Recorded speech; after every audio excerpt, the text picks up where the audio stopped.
Yebo, ngeneza wethi impela sibona laphana ke igcwamelisha nje bayiselimemezele ke izindaba ezempeke nezobuhlungu kwezenzeke izolo ke kumagidangoma wakhe ngenkathi ke belibangise kominye ke imicimbi pha ku N3 eBergville.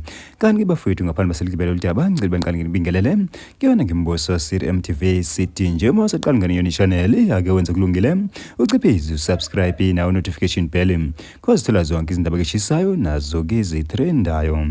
Hayi ke wengeneza wethi impela sibona laphana ke igcwamelisha ke selidlulise ke izindaba ke zingekho zinhle ke nezeneze nje ngibeseveza ukuthi ke amakidangoma wakhe ke abandi ke iphana ke engozini ke yemoto ku N3 phakathi kweBergville ke neLadysmith.